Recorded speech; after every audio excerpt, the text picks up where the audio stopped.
With the iPhone 16 Pro, the focus is on cameras and Apple Intelligence. The problem is Apple Intelligence isn't quite here yet. We can test some features in the developer beta that's currently available, but that's not necessarily the same as the experience the public will get when the update rolls out in October. It's not unprecedented for new iPhones to launch without some marquee features, sure, and thankfully there is still plenty that the iPhone 16 Pro brings.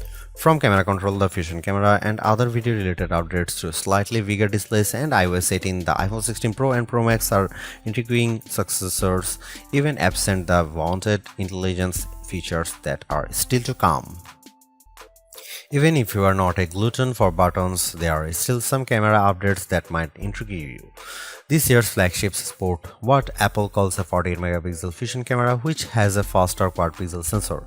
This enables what the company describes as zero shutter lag, which is wording it has used repeatedly over the years.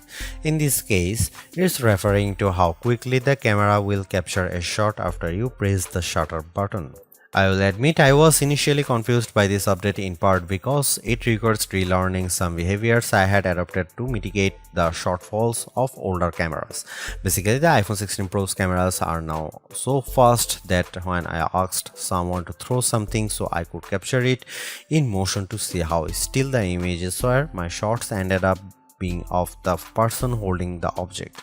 Our video producer and I were very confused, and it wasn't until the zero shutter lag concept was explained clearer to me that I got it.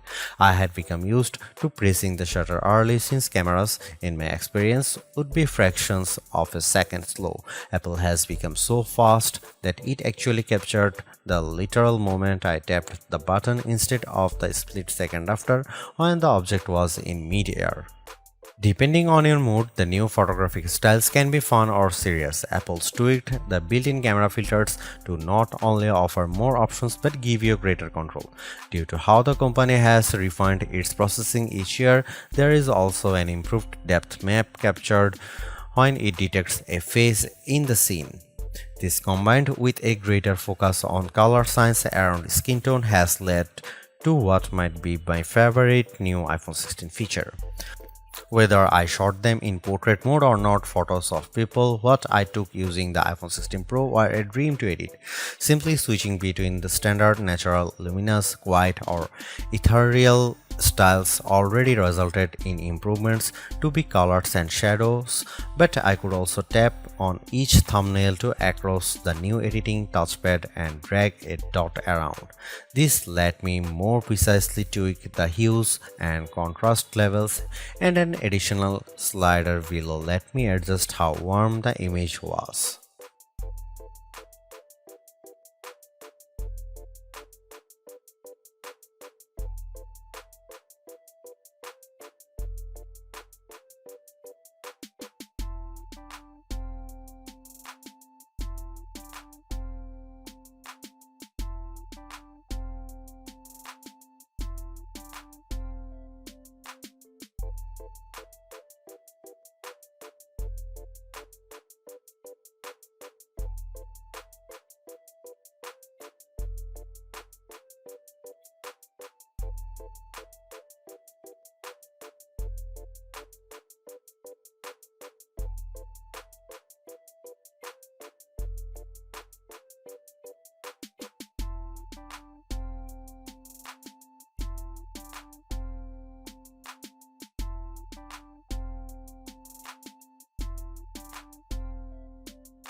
Apple's caution is sometimes warranted, especially at a time when mistrust of AI-generated content runs rampant.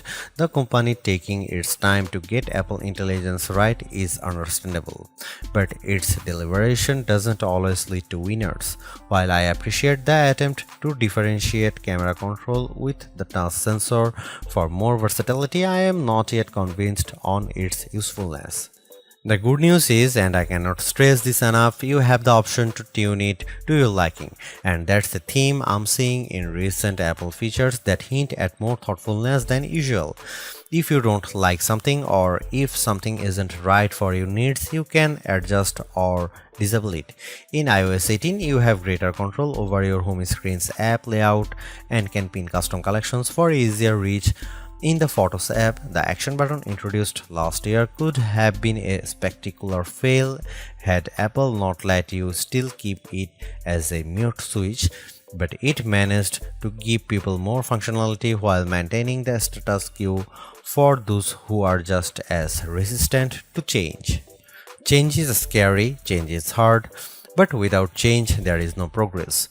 Apple's cautious approach is a tricky balancing act that's evident on the iPhone 16 Pro. Some new features like audio mix and custom routes in Maps delivers mixed results, otherwise like photography styles are hits.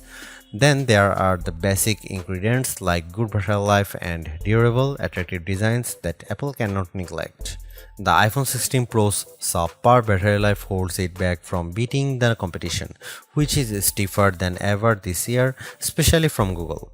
Luckily for Apple, most people who have iPhones are going to stick with iPhones.